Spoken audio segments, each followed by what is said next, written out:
Welcome and good afternoon. This is Brian Tate with the Innovative Payments Association. I'd like to thank you for joining us today. Our featured presenter is Judy Chapa. She'll be talking about banking the unbanked and underbanked. Before we get started, I just want to thank Judy for being here. You guys in attendance are in for a treat today. Judy and I go back quite a ways, and I know firsthand she is an expert on a lot of the issues related to banking the unbanked and underbanked and financial inclusion and financial literacy. She has an extensive background where she used to work at the FDIC. She's been involved in the President's Task Force for Financial Inclusion. And I, like I said, worked with her personally. We worked together on a number of different financial inclusion, financial literacy related issues on Capitol Hill about 10, 15 years ago. And I'm so happy that she's here to join us today. And so I'm going to hand the ball off to Judy. Judy, welcome. You now have the floor. Well, good afternoon, everyone. Thank you for joining us today for IPA's Summer of Learning sessions. And a special thank you to, obviously, to Brian Tate, your exceptional CEO and president. As he mentioned, one of my passions has been working for the unbanked and underbanked and underserved communities. Something I've done since the mid-90s, and I did first in the private sector and then went on to do it in the public sector. So hope this is useful information for you, and I'm open to questions at the end. So who are we talking about? Basically, we're talking about, by way of definition, the unbanked, which is someone who has no relationship with a financial institution. An underbanked person previously did have a relationship, but is no longer using that institution and is using alternative financial services. And the unbanked are in a category where they're trying to avoid fees, they're concerned about a minimum balance requirement on their account, or in extreme cases, they've already been placed on a no account list by the financial services. 22% or 63 million US residents are currently unbanked or underbanked. 88% of those are using alternative financial services, such as purchasing a money order, which I see all the time at my post office, or cashing a check at a place other than a bank. The unbanked and underbanked are more likely to be economically disadvantaged, less educated, or in a racial or ethnic minority group. Taking a closer look at the characteristics of the unbanked and underbanked, you see that there's just 2% separating the different minorities. Indigenous Americans are at 16%, Blacks at 14%, and Latinos at 12%. And they're more likely to use money transfer check cashing services, according to the FDIC. 61% of the underbanked say that early access to their paychecks would allow them to better manage their finances and eliminate and lessen the costly payday or auto title loans. 12% of the unbanked in the US are reporting owning cryptocurrency. So if somebody had asked me that last week, I would have said, there's no way that the unbanked own more crypto, but they do, because the banked only own 10%. So taking a closer look at the non-bank financial transactions, you can see that money orders is something, as we've mentioned, that is highly used by the unbanked at over 42%, check cashing over 31%, and paying bills 14, a little bit over 9% for remittance payments. But the most drastic contrast is the fact that only 8.8 use mobile payments for the unbanked, while the banked, it's at 32.3%. So you can actually see the major disparity right now for the unbanked using any kind of mobile payment services. Financial literacy and the unbanked. Now, there are many different definitions of financial literacy. Mine is not only the ability to have the skills, the knowledge, and the ability to make informed decisions, but to ultimately be able to put that into use. That's what makes somebody financially literate, when you have what you have learned and you use it to have health, well-being in your personal lives every day. So As would be expected, unbanked and underbanked households have a significantly lower level of financial literacy. Although the overall financial literacy in the United States has decreased 8% in the last couple of years, only 34% of all Americans can answer at least 4 or 5 basic financial literacy questions on topics such as mortgages, interest rates, inflation, and risk. Judy, Being, oh, sure. sorry. Go ahead. I Sorry. wanted to Go jump ahead. in with a question, and you may go into more detail in your conversation later, but you had mentioned that, you know, the unbanked were people who are part of the banking system and may have left. Correct.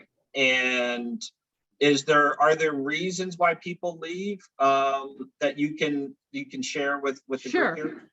They have left because of the minimum balance requirements, because the cost of having a checking account is too high, or because they have established really bad credit from, you know, cashing checks that they couldn't cover. And so financial institutions have put them on a no account list because they have had accounts in the past, but they haven't maintained the minimum requirements to stay in the black with a financial institution. So it really comes down to looking at products for the unbanked that are not minimum balance required, and that gives them a little bit more flexibility. Thank you. That's helpful. And I just want to remind everyone, if you have a question, please include it or add it to the chat here, and we will read your question during today's conversation. And if after today you walk away and you have a question, feel free to email me and I will share your question with Judy. Judy, back to you. Thank you, Brian. So inclusion of financial literacy obviously would reduce the limitations and the effect of race and ethnic variables on the banking population, because ethnic minorities are usually underserved across a variety of services. And so including the financial literacy so that they can make informed decisions about what their options are.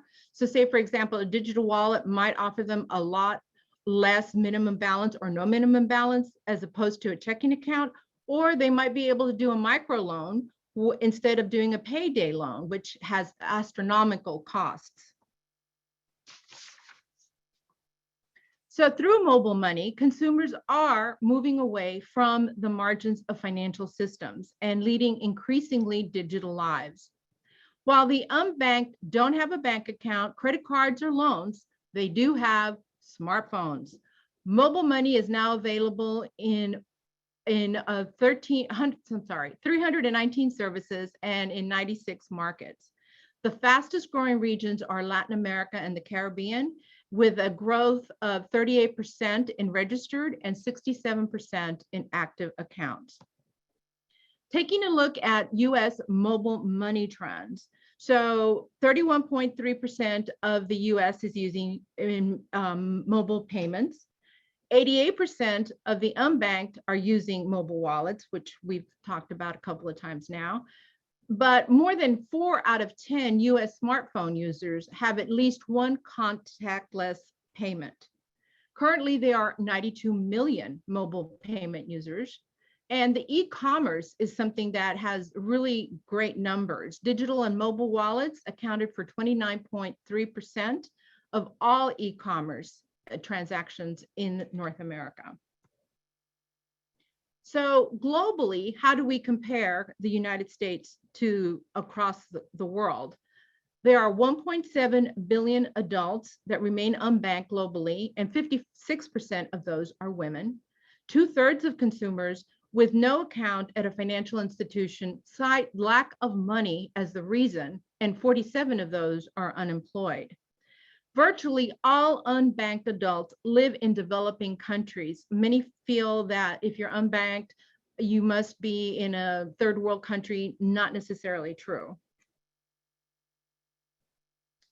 6 billion people have access to a mobile phone, which includes at least half of the world's unbanked population. For me, that just demonstrates a tremendous opportunity for the fintech company to be able to leverage their products and services within this segment.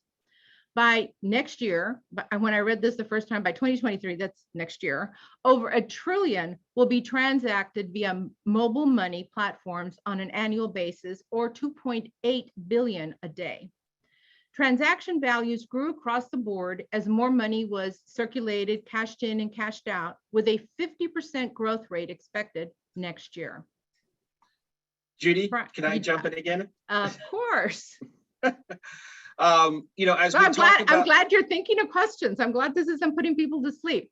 No, I care about this issue. And so, as people, we talked about the underbanked, but unbanked people, there's a wide variety of reasons they may not want to be in the formal banking system.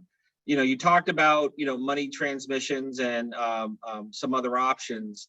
What draws some of those people who are outside the system to some alternatives that may be more costly for them, even though, and they're aware they're more costly for them? Well, first and foremost, it's the distrust that they have for brick and mortar financial institutions. In a lot of the country of origin, where a lot of the unbanked recent immigrants are coming from, financial institutions were not necessarily regulated. They had armed guards in front of them. If they put their money in the financial institution, if the institution crashed, they lost all their money. So there's an inherent lack of trust within any kind of financial institution from their country of origin. So that's one reason. The other reason is they think that they may not qualify because they're not US citizens. But digital wallets are allowing people to be able to open accounts for a digital wallet with simply a ITIN number or a social security number. So there are other less regulatory constrictions for mobile wallets and fintech than there would be for a brick and mortar bank. The other thing, which most people don't like to talk about, is the fact that the regulatory industry in terms of financial institutions, they're all amazing, but they have certain regulatory issues that they have to comply with. Plus, they also have to look at the return on their investment, because you're looking at a much bigger overhead in a brick and mortar versus a digital wallet. So those are just some of the reasons that people cite. And there's also the more customized approach to banking, because on a digital wallet, you can pick your language. Some wallets have up to, I want to say, 23 different languages that you can just convert it to. So there's a lot more ease and comfortable conversations or even chatting. It's a misnomer that unbanked or underbanked don't have the tech savvy of the banked, because of the mobile wallets and mobile banking in other countries is much higher than it is overall here for the unbanked and underserved in the United States. So everyone has a smartphone, as I alluded to in the numbers. So that also facilitates the trust, because it's on your phone. You don't have to talk to somebody. You don't have to feel intimidated. It's a much more personal experience. As a quick follow-up, and hopefully I don't distract you too much, but I wanted to just ask one follow-up. You talk about people coming from other countries or even inside this country. Are there people who are just comfortable paying in cash and working, if they're coming from a place that cash is king, and that was the primary way to pay for things, and they grew up that way, or that is their custom? Might that be one of the issues that need to be addressed here as well? And that's exactly correct, Brian. And that's exactly where the financial literacy component comes in, because the benefits of having some sort of a relationship, either on a through a fintech company, or a digital wallet, or alternative to a traditional financial institution, comes with education. I mean, they don't know what they don't know. And if they don't realize, the many advantages of having some sort of a relationship. I remember when I was at FDIC, the very first module of our program was to explain to unbanked, underserved, why is it important to have a relationship with a financial institution and not use cash. So you're right, that is a prevalent way of looking at things. but that's where the component of financial education comes in. And once again, once they know the benefits, if they still choose not to have a relationship, that's perfectly okay. But I'm all for allowing individuals to be informed so they can make those decisions for themselves. No, that's what I figured. So I just wanted to make sure, because, cash is an issue even to today. And, we have taken a similar position that, we hope we encourage obviously the use of electronic payments, but we're not in a position to tell anyone what to ultimately decide to do when they make a particular transaction or purchase. So and neither just do wanted to I. kind of, Absolutely no. I just want people to have that information and be able to do something, make their own minds up. no, so I'll turn it back over to you. Thank you. Thank you, Brian. So I have been working with a fintech startup for a little over a year now, and their name is UpFi, and it's a mobile wallet, and it offers financial, remittal, payments, investing products and services. It includes a Visa virtual and physical debit card, and has been designed by virtue of the software to reduce your banking costs by 80%. At the same time, UpFi also increases security and confidential information because of the wallet is powered by unified signal, and that software is unique in its high confidential information and security, but it's also seamless in real-time payments that can be made from here to another country. So it's not a commercial, just an example of what I know that the digital wallet, the fintech companies are capable of doing. So why fintech and the unbanked? Fintech can offer accounts, as we've alluded to, without the minimum balance requirements. They have access to direct deposits and creating personalized products that meet this population's requirement. So about the direct deposit, I was really surprised to find out how many of the unbanked don't even know about direct deposit. So there are many opportunities among a lot of the people that work in the agricultural industry or that work in labor industry. If they're not paid in cash, oftentimes they do get a check, but they didn't realize that they could get it directly to their account if they had one. And there's also the education to the employer, because he needs to understand that direct deposit is less costly for him, doing the environment good. But that's something that fintech could definitely step up and do more in that space.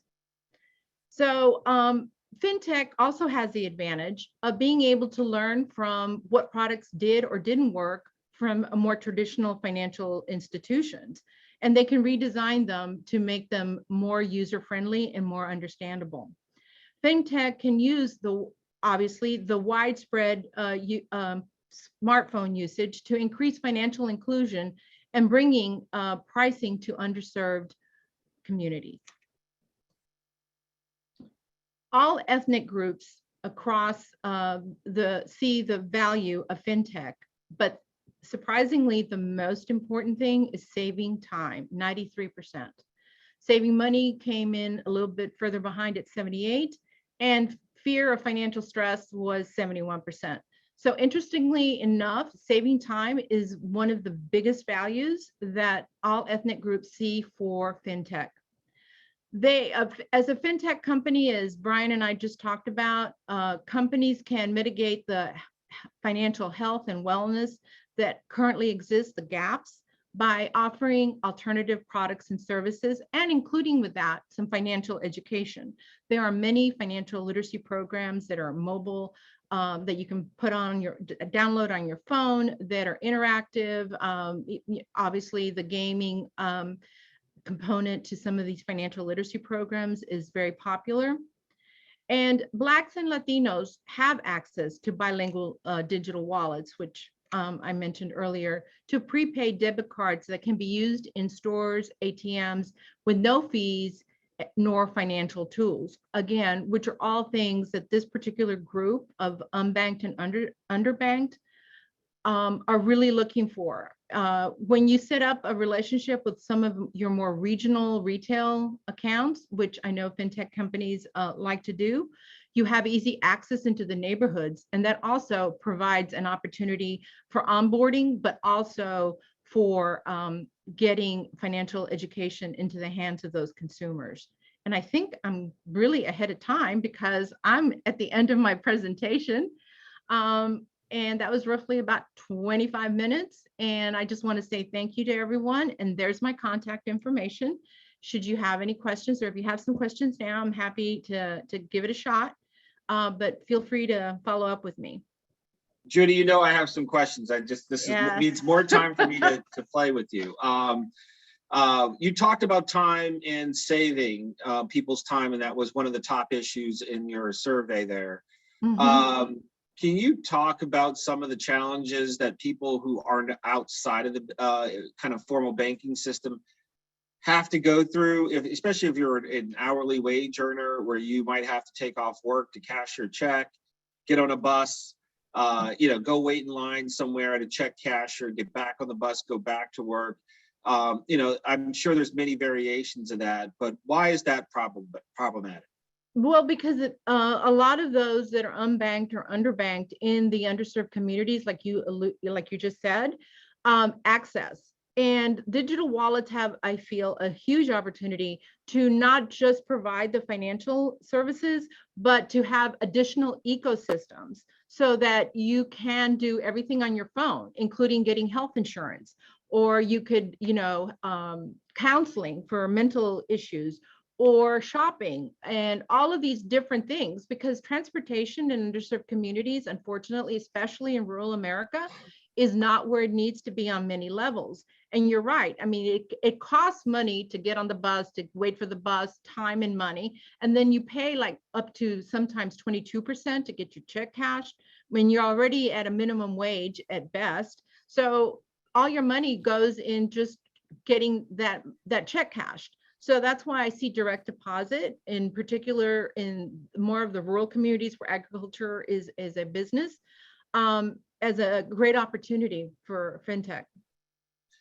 And I'm going to ask a question that was asked to us prior to your presentation today, okay, that was raised by one of the attendees here, which is the question of faster payments. I know people talk about, potential of a lot of different products, but is there potential in faster payments in helping the unbanked or underbanked or kind of newly banked?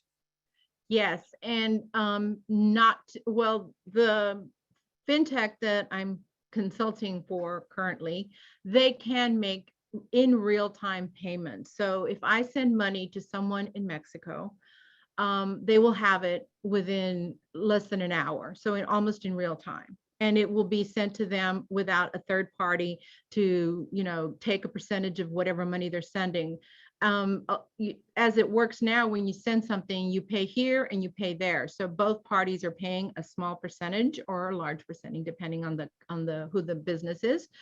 And this way, you can just do a payment to pay. Mobile payment to P2P. Yes, thank you, P2P. And it's a minimum cost. If you're sending to someone that has the wallet like you do, it's free of cost. So there are, ways to work around the delays and having to pay, the fees, because every dollar counts these days. I do want to pause, see if anyone who's attending has questions. Again, if you have a question, please submit it through the chat. Judy is a wonderful resource on these issues, and here's an opportunity to ask her a question directly. If not, while you guys are thinking about it, I will just continue, because Judy knows I can talk about this all day long. Another issue that comes up from time to time, look, I think you do a wonderful job, but are there other groups where they may be able to get resources from that you might be able to recommend? Are you talking financial literacy resources, or are you talking fintech resources? Because your members are some of the leading edge guys. I mean, as I've said to you, and I'm not kissing up to anybody, Your members are at the forefront of a lot of the things that I've mentioned in terms of access to customers, retail, fast payments. I know you have Income, and they're exceptional at the retail level at processing payments fast and safe.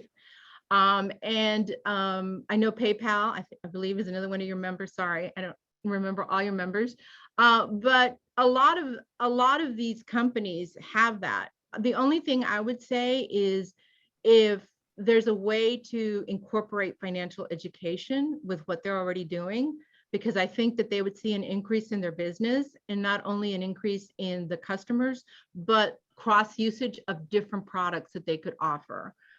Because people don't know what they don't know. I know that sounds crazy, but unless you are made aware what your options are, you can't take advantage of them.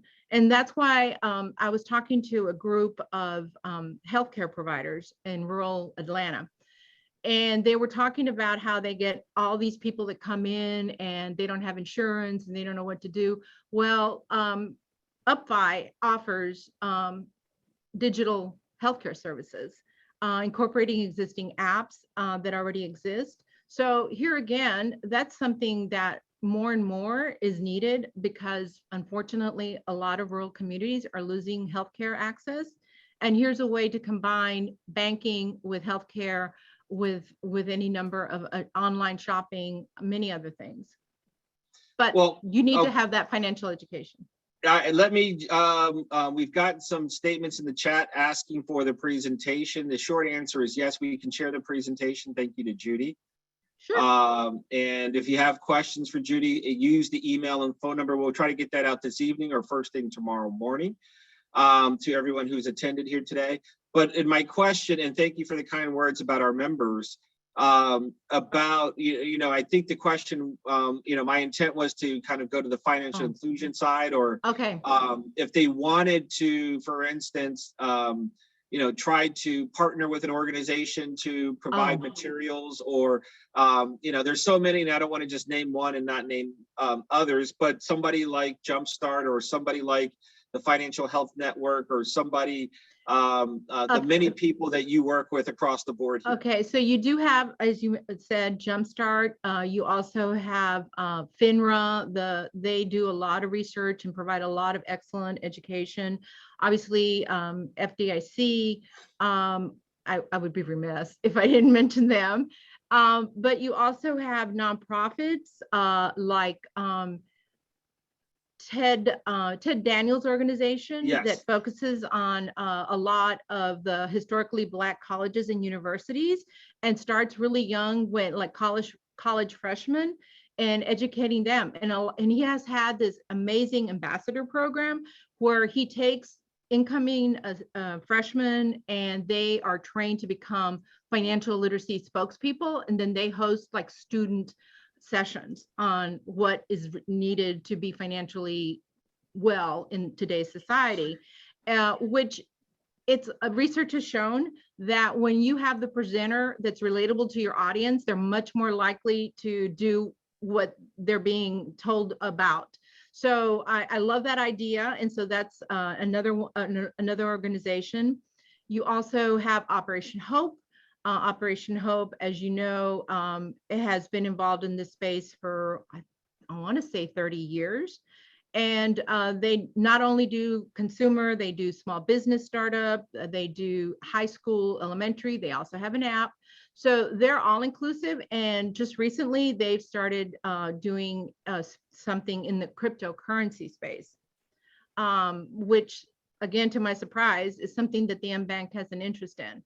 And actually, not to do a lot of commercials here, but Robinhood also just developed a financial literacy component for kids on investing. So there are a lot of different things that are happening out there. Was that more what you were looking for? Yes, absolutely. And, I know this is something you've worked on in the past, is, getting financial literacy or some kind of financial education component inside, curriculums, or is there research there that talks about, that has a positive impact? Not in my presentation, but if someone is interested in that, and if you are, I'm happy to send that with you. Those are studies that are done, I want to say every 2 to 3 years. And the last one that I looked at was 2019. So there might be another one. And actually, in terms of the impact of financial literacy, OCED, which is a national organization globally, I should say, and they do a lot of research in terms of financial literacy and education and where each country ranks. Unfortunately, we were not in the top 10. The United States isn't. And I don't think, well, maybe. I'll tell you if you can guess who number one is, because I didn't guess. I was way off. Do you have a guess? I'll say either Canada or Mexico, our neighbors. Belgium. Belgium has the number one financial literacy rate for students in schools, which is interesting to say the least. But we have a long way to go. And obviously, I've always been, as you know, poor Brian, when you were lobbying with me on trying to incorporate financial literacy into K through 12, I think it's just much easier to learn when you're young. And as you're learning how to read, or as you're learning music, because that's a lot of math right there, you can actually be taught the principles, the basics. I'm not saying, investments automatically, but just the principles of checking, savings, why it's important. And a lot of those financial literacy programs have now incorporated what I think is great, philanthropy piece, so that you not only save, spend, but you also give. So keeping up with the changing times, which is nowadays everybody can benefit from some sort of philanthropy. A lot of those programs have included that as well. Well, I just want to pause one more time before we give Judy back her afternoon. While people are thinking about a potential question, I want to thank Judy for being here. This is wonderful. I know you are a wonderful and valuable resource here. I'm going to commit to you that we will have you back or work on something together, because as you know, this is something that we have both worked on for a while, and I value your counsel in this situation, in this area. Oh, I have one more. I'd be remiss. No, please go right ahead. Wiser, Women's Institute Yes. for Secure Retirement. I was just on a forum with them on last Wednesday. And retirement among women in general, but especially minority women, is in desperate need of getting ramped up. And I know that a lot of the retirement benefits providers have stepped up and are doing some work, but there's a lot that remains to be done. Women live longer than the men. We get paid less than men. So we're always well, we do. Brian's looking at me like, but it's we're at a disadvantage. So, and you can't take anything for granted. And I will end on this, Brian, unless you have more. When I was at Treasury, I was known for saying a man is not a financial plan woman. So you have to always know your own finances, even if you're happily married and live the fairy tale life. You still have to know. No, that's wonderful. I please tell Cindy Hounsel that I maybe reaching out to her to have a conversation about what she's doing. Okay. Well, with that, Judy, thank you so very much. For those attending, we want to thank you as well. We will make sure that we distribute Judy's presentation to everyone here, like I said, this evening or tomorrow. But again, if you have questions, most importantly, please reach out to us or Judy. We are happy to take them. Please stay safe, everyone, and we'll talk to everyone soon. Thank you, Brian. Bye. Thank you, Judy.